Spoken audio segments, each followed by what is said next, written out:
Hi, and welcome to this quick webinar on how to create really high impact meetings.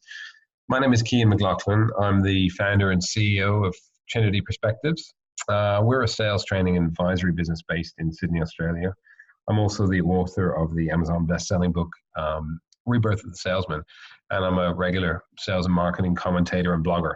So over the next half an hour or so, what I want to do is just really give you a little bit of a structure and a framework as to how you can create more high impact meetings. Specifically, I'm talking about meetings with customers and prospects in the B2B sales world, but actually this will probably impact any and all meetings that you have in a positive way. All right, so let's dive in. The first thing I want to talk about is the fact that people actually aren't buying just the thing that you're selling, the tangible commodity or product that you're selling. A lot of the time they're buying you. You're the personification of the brand you represent. And whilst that might not sit comfortably with everyone, it's a really, really important point to understand, because ultimately our capacity to be credible and knowledgeable and be perceived as somebody worth engaging with is half the battle when you're trying to have an impactful meeting. All right, so let's talk about what makes a really great meeting. And I'll give you a bit of a structure to use, a structure that I've built called the 3 Ps, and then we'll dive into that in a little bit more detail. But before we do, I just wanted to brainstorm quickly a couple of the things which I suppose over the course of my career have been factors which have helped me in terms of getting off to a good start in a meeting or really striking a good rapport. So first and foremost is actually just something as simple as how you got introduced. You might hear, I'm in my home office, you might hear the birds in the background calling out. So if you're wondering what that weird noise is, it's the cockatoos flying around Sydney here in a warm Sydney summer's day.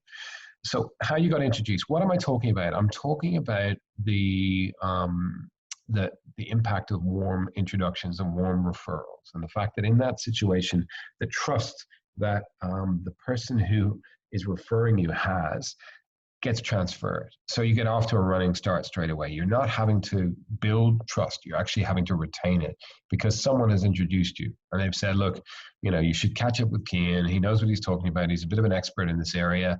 I think it would be worth your while. And all of a sudden I'm in a far stronger position before I've actually opened my mouth. The second point I'd talk about in terms of a really good meeting is actually knowing what you want to talk about when you go in there, putting a little bit of structure around it. Now, I'm not talking about tons and tons of, advance warning. I'm talking about 3 or 4 bullet points potentially, just to explain, what it is that the meeting will be focused on. Now, doing that is a good step. Then sharing that with the person who you're engaging with on the other side and giving them the opportunity to actually test and improve that agenda to make sure it's speaking to the things that they want is an even better step. So that's a top tip.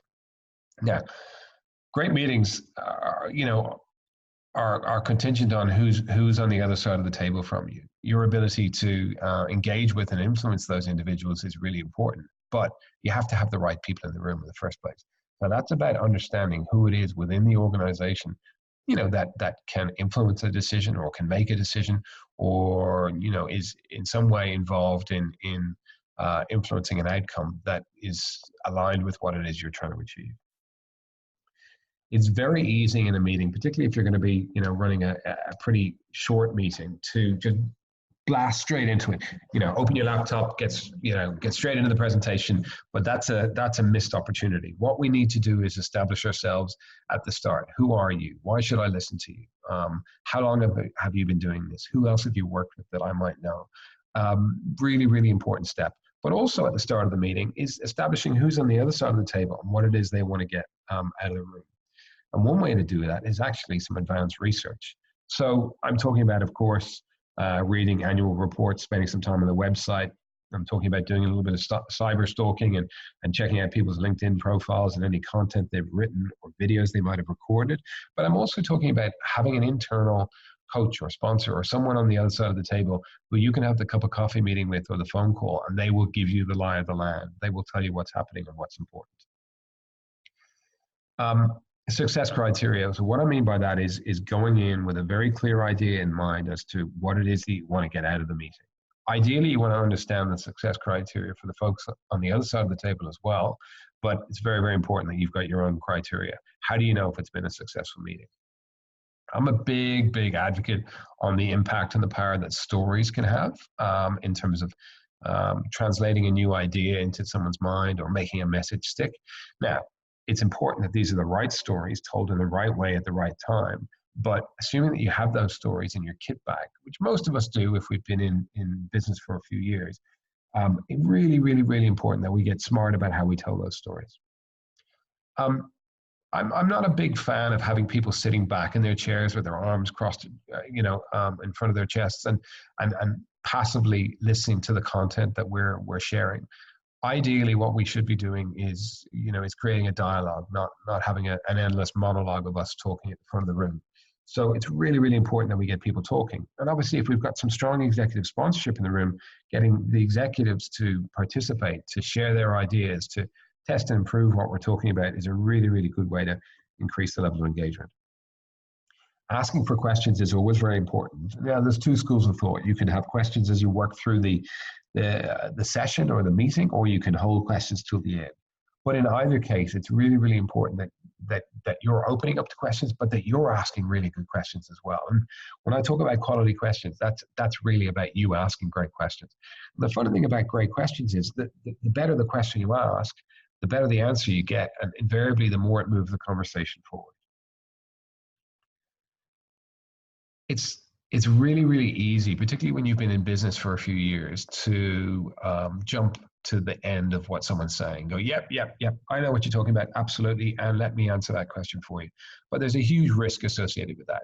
Not just because it's rude to cut across someone or to be just waiting for them to stop talking so you can start talking. The bigger risk is that you miss out on understanding what it is they're saying, or you don't probe for comprehension and play back to them what you're hearing to ensure that you're actually on the right page. So active listening, the ability to listen, understand, play back, and probe for meaning is a really, really important skill, and one that not that many people seem to be experts at in this day and age.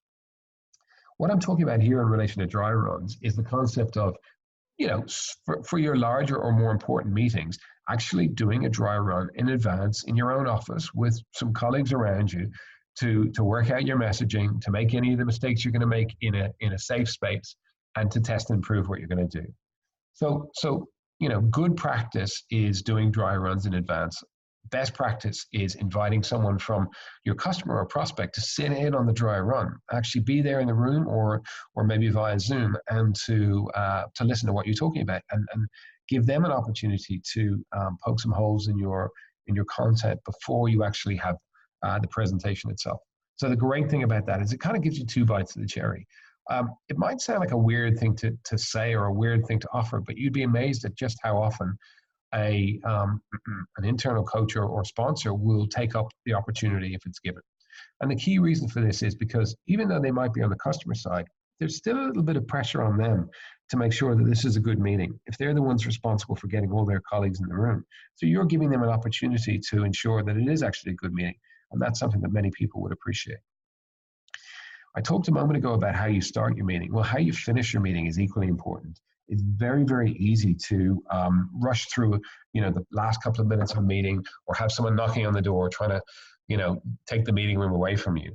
The critical thing here is to ensure that you manage your time really, really well, and that you have enough time set aside for questions, and then a wrap up, and then any call to action that's appropriate in the context of the meeting you've just had, and then you're still done on time. So if you've got 30 minutes, you need to make sure you're condensing your content, your questions, and your follow-up into that time period. If you've got an hour, it's the same. If you've got 2 hours, it's the same.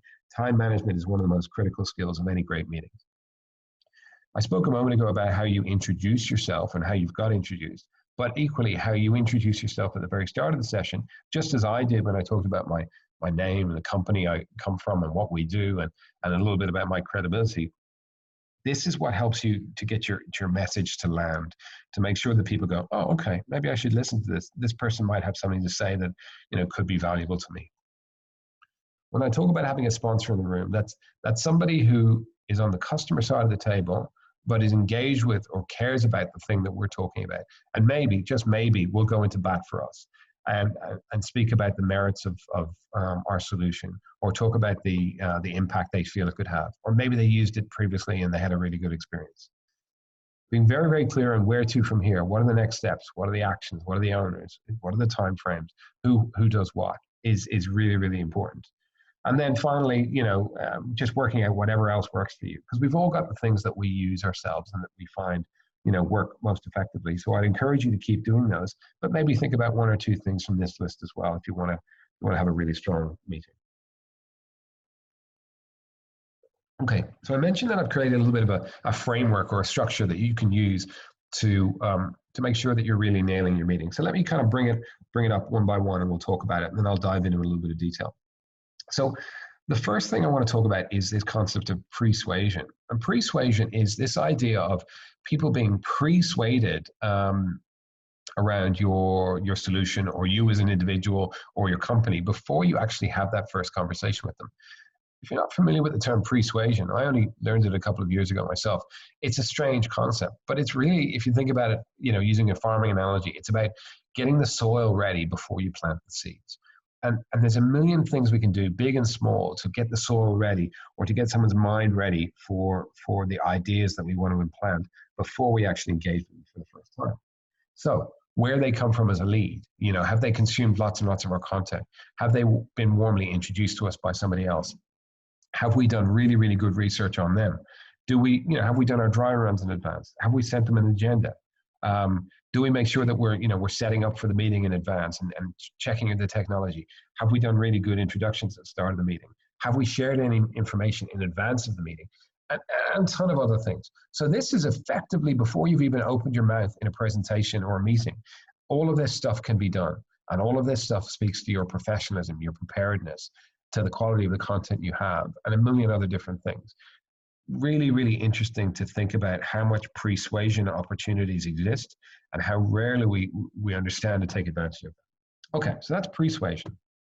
Now I want to talk about persuasion. So this is now, think about it, that was before you're in the room for the most part. Now we're talking about in the room, in the throes of the meeting. I've alluded to the quality of the questions. The better the questions you ask, the better the responses you get. But quite often those questions don't need to be really deep, detailed, convoluted questions. They can be really simple questions. Questions like, why did you make time to see me today? Or what are you hoping to get out of today's session? Or what happens if you do nothing? So we're here to talk about XYZ problem, but what happens if you do nothing? Does your business grind to a halt, or is it business as usual? Do things keep ticking along?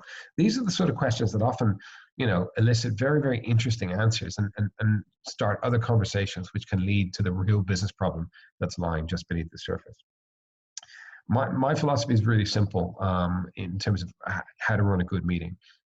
A great meeting results in message transfer. And what I mean by that is the content that I'm sharing, or the ideas or the stories I'm sharing, need to be transferred to the people in the room. Other steps in terms of persuasion come down to things like objection handling. So are we answering the questions that they're asking? Are we answering the questions that they're not asking, but they're thinking? The ones that are the ones that can trip us up, like, how much does it cost? Because I've heard it's really, really expensive. Or, what? This looks good, but you guys are quite a small company, and we're a big, global organization. It feels a bit risky for us to be, talking to you about doing something, because what happens if you go bust? Or, there's a million different questions that could be asked. We need to get much, much smarter about our capacity to answer these questions, absolutely. But even tease out these questions, give people a safe space where they can ask them. We also need to get much, much better at understanding the problem that we're here to solve, or to diagnosing, I suppose you could call it. And then from there, it's about, have we earned the right to progress? Have we done a good enough job in that first meeting to progress to the next logical step? And this is the crux for me of really great salespeople. They don't try and sell. It sounds counterintuitive, but they're not trying to sell. All they're trying to do is earn the right to progress to the next step. Have we done enough to demonstrate that we can do the job? And then have we established some clear next steps? And that might seem like the obvious kind of place to end it, but it's not. So we've talked about persuasion, we've talked about persuasion. Now the bit for me, which is quite interesting, is this concept of persuasion. What are we doing after the meeting, immediately after the meeting? So the first thing we should be doing is sending a meeting summary in 24 hours. When that's just playing back to the customer or the prospect Okay, this is what we talked about. This is what I heard. These were the key takeaways for me. This is what I thought, from my perspective at least, were the points of most importance from your perspective. And that gives the opportunity to the customer to actually say, yeah, that all makes sense, but you missed something. Or no, you've overinflated this thing. That's not that important, but this thing is much more important. There's a vast amount of value to be derived from sending that quick synopsis within 24 hours of the meeting happening. And then it's about, creating a path to a decision or to a next step or to earning the right to move forward. Definitely, I'm not telling you to drag your customers kicking and screaming through your sales process, but what I am saying is have a sales process and ideally lead, don't follow. And definitely look for ways to if there's something compelling, they have a decision that needs to be made, or they have a drop dead date, or there's something within the business that needs to happen, then let's get smart about connecting up the decision-making time frame and the compelling event. And last but not least, it's about digging for those hidden objections, understanding what the path is to closure, asking, as I said, the simple questions, but the tough questions. So you just pause for a second and have a quick look. I'm going to have a little sip of water here as I do this. And just have a look at this framework. If you can work your way through, a fair few of the bullet points on this 3P framework, before, during, and after a meeting, you're going to increase your chances of having a really, really great meeting significantly.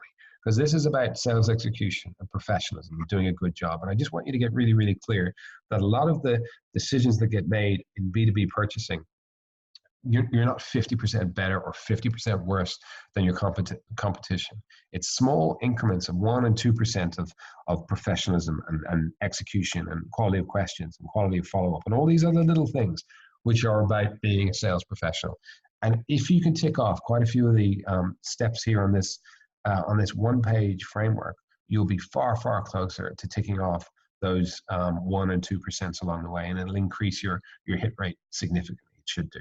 All right, so let's crack on. Let's talk about the first P in a little bit more detail. Persuasion. So this is the concept of influence beginning before you meet someone for the first time. And I find that really, really interesting. There's a great book by Dr. Robert Cialdini called Persuasion, where he explains this concept in lots more detail. But let me kind of talk about it. So if Sun Tzu is right and every battle is won before it's fought, how can we start to win these battles? Well, let me give you an example that's kind of personal to me. So if you head to the Trinity website, we have a resources page. And on that resources page is a ton of content, videos and blogs and podcasts and downloadable assets and a whole host of different things. And we make them freely available to, to the general public, to salespeople, to sales leaders, to anyone else who might, drop by and decide they want to consume something.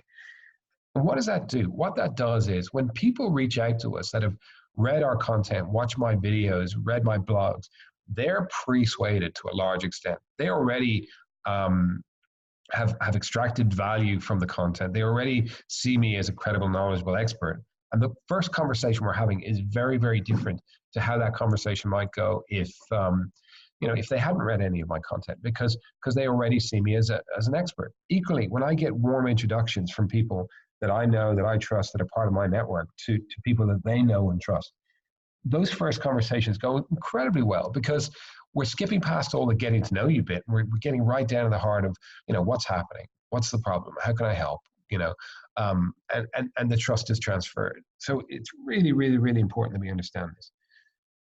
When I talk about winning the first point of contact, what I mean here is that, we all are familiar with the expression that we judge a book by its cover. Well, we also judge people in terms of, the way we interact with them.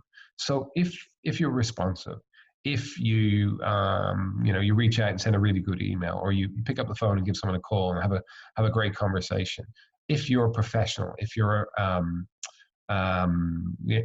able to extract insights from them that maybe they weren't, aware of, if you can add a bit of value in each interaction, all of that comes down to winning the first point of contact. Actually, sorry, here's the book that I was talking about. So that's me on the right holding up Dr. Robert Cialdini's book, and him on the left holding up my book, Rebirth of the Salesman. I actually reference one of his other books in my book, which is why we sort of did that little happy snap. All right, so let's dig into persuasion a little bit more.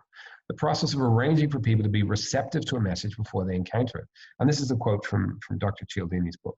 strategically guiding attention to move prospects into an agreement with the marketing message before they ever experience it. Now that was a real spin out for me when I first heard that concept. I was like, well, how can you do that?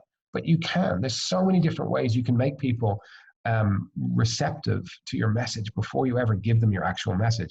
And then it increases the hit rate or the stickiness of your message exponentially. So how do we do that? Well, there's lots of different ways. So think about it. Your first contact. Would you rather have a cold outreach where you're cold calling someone, or have a warm referral from a trusted connection? Assuming it's the latter, you want to have a warm referral. Then what are we doing to create these connections? Are we asking people to make warm introductions?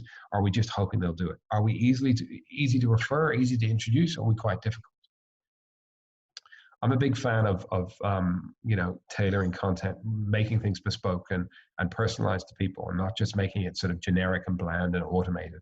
And as it turns out, most other people prefer personalized as well. So let's get smarter about how we do our content.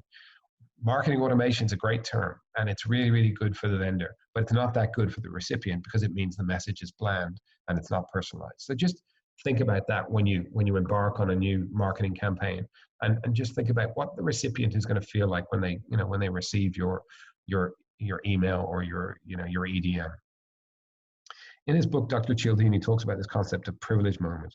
When is an individual most receptive to your message? And there's all these little almost expressions and turns of phrase we can use. So if I'm presenting to a group of people, and there's a whole lot of stuff I'm talking about, but there's one or two key points that I want to really make sure that people retain. I can use an expression like, if you remember nothing else, what I want you to take away is.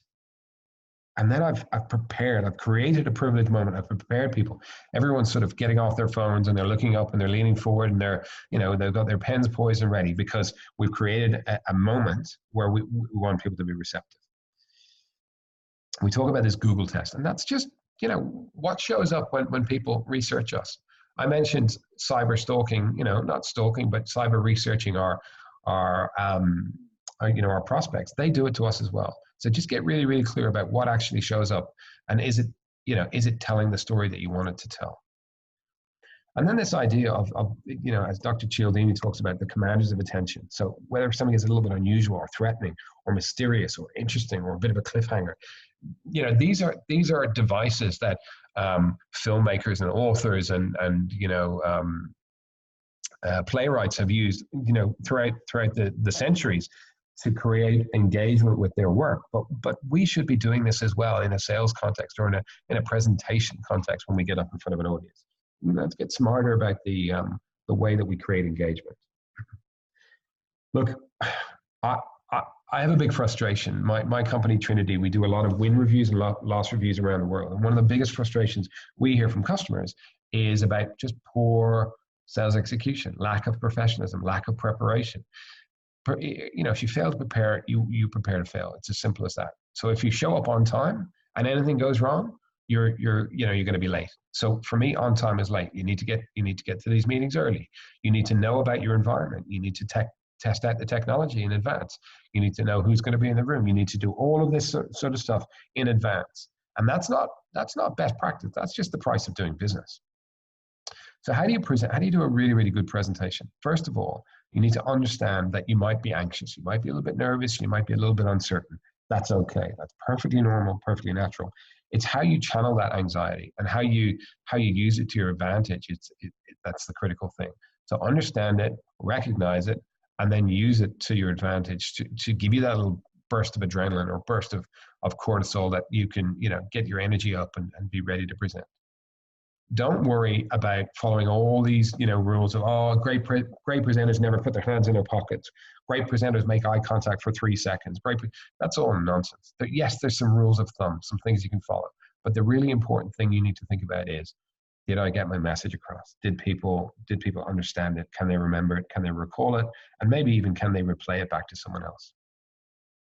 This concept of the closeness problem is, when you've presented something 3, 4, 5, 10, 20 times, it's very hard to remember a time where you didn't understand it, where you didn't know the detail. And as a result, it can be quite difficult to actually present it in a way that's engaging, because you've heard it so many times, but you need to recognize that your audience may never have heard this before. These might be unfamiliar concepts So we have to be very careful that we avoid using jargon and acronyms and terminology that might not be, well understood, and just breezing past things that are actually quite complicated. And, we need to give people an opportunity to digest them before we move on to the next thing. We're talking about how to be a really good presenter. Just be yourself. That's the first and foremost.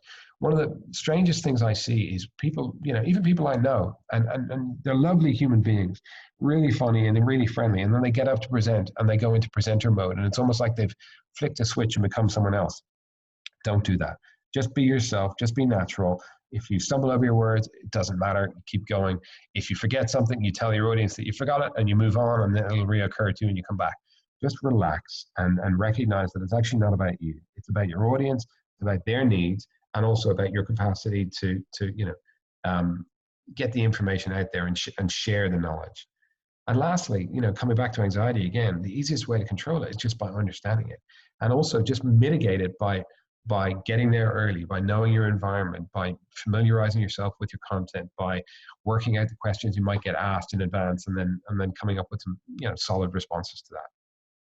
And this, a lot of these tips come from a great book called What's Your Message by a guy called Cam Barber. So if you want to improve your presentation skills, I'd strongly suggest you have a look at that. Okay, let's jump into the second P, persuasion. This is about how we listen and how we understand, because ultimately those two things will determine our capacity to influence others. Sorry, I'm just going to take another sip of water. A lot of talking here. Excuse me. So we did a little exercise last year. We went out to tons and tons of B2B decision makers and heads of procurement. We asked them lots and lots of questions about their interactions with sellers and the B2B sales community.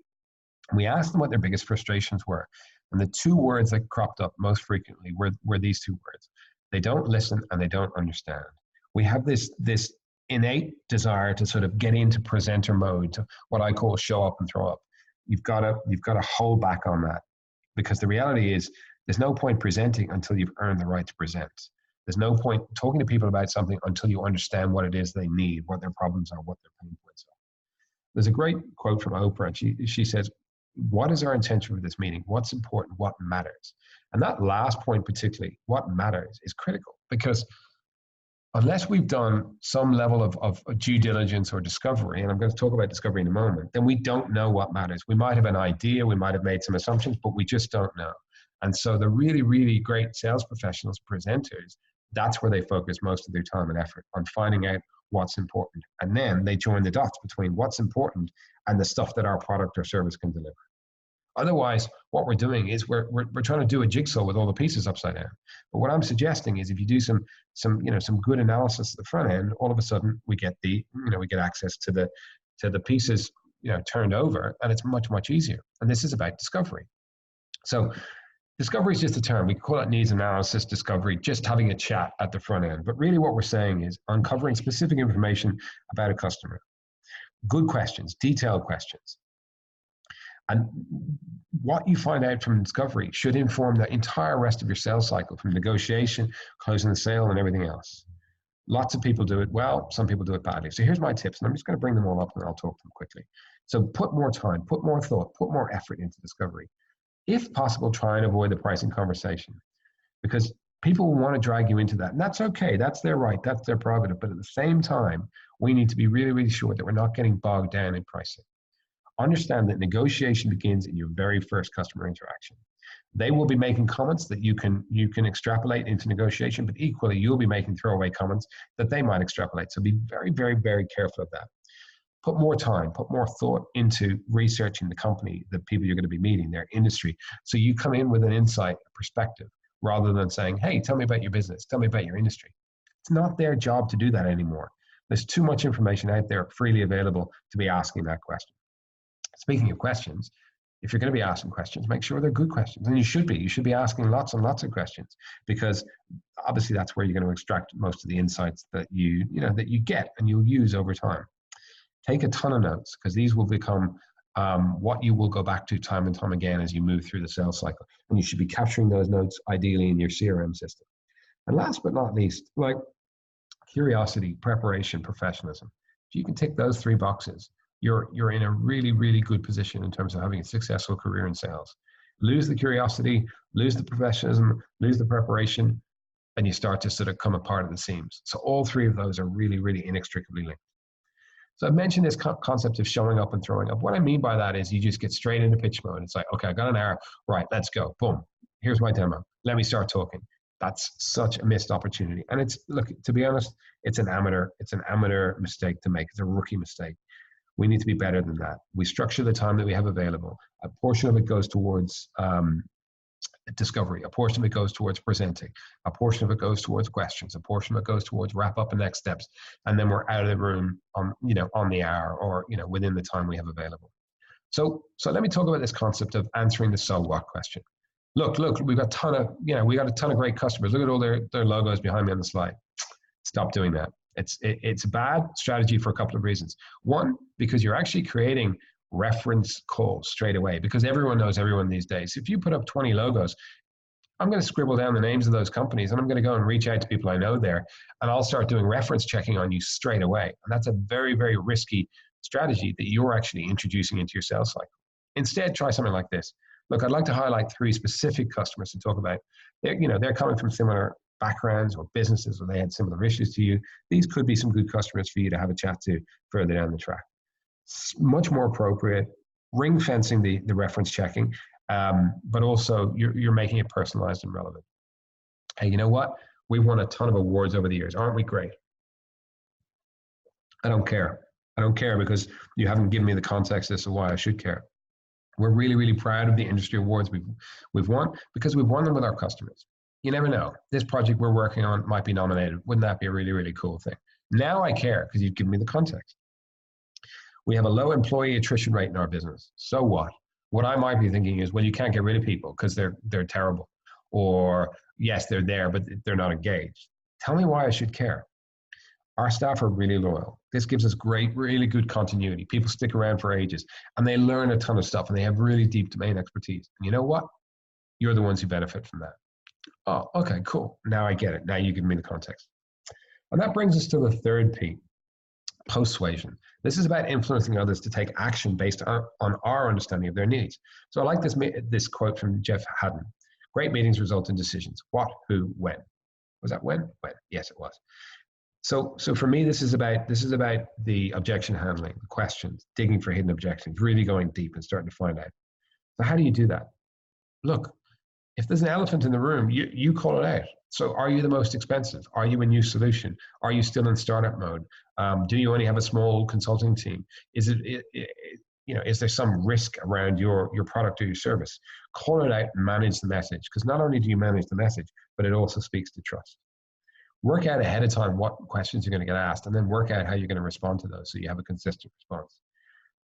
We need to be digging for hidden objections. And why I say that is because objections will slow down a sales cycle or stop it completely.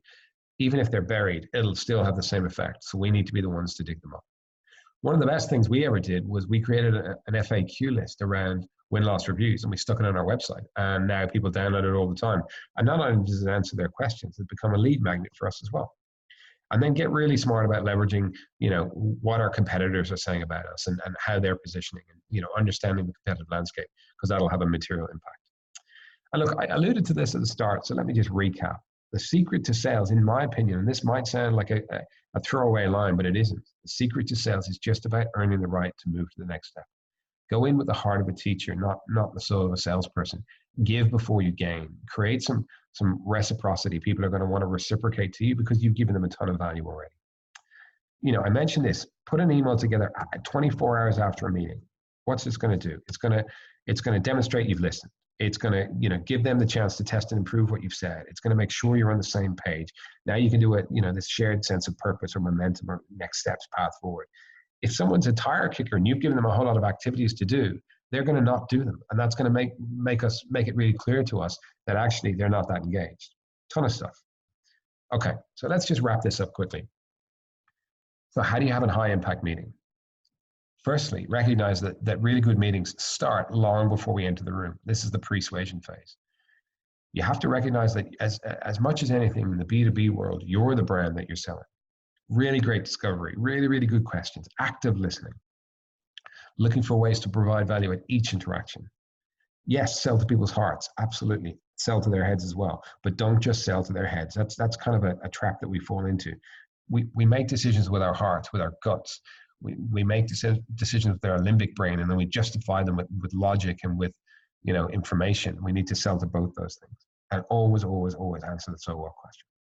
Okay, last thing from me. What I want to do is I want to give you a bit of a call to action. It's great. I can talk about this stuff till I'm blue in the face, but this is about you pulling the trigger and taking some action. So what do I want to suggest? When you're doing your discovery, don't just look for information. Look for feelings. What are they afraid of? What are they worried about? What's their risk profile, or how big are the risks in the project? How optimistic are they? What's the brighter future they're striving for, and how can we help them get there? Stories. Stories are so powerful as a mechanism to, translate new information, to make ideas stick, to give context around, a suggestion you're making, and to make people feel just much more comfortable that you've done it before. If you're going to negotiate, recognize that actually negotiation is all about trading. You give them something of value, you get something of value back in return. This is really, really important. And this goes back to the old, days of bartering for products and services, which preceded even money.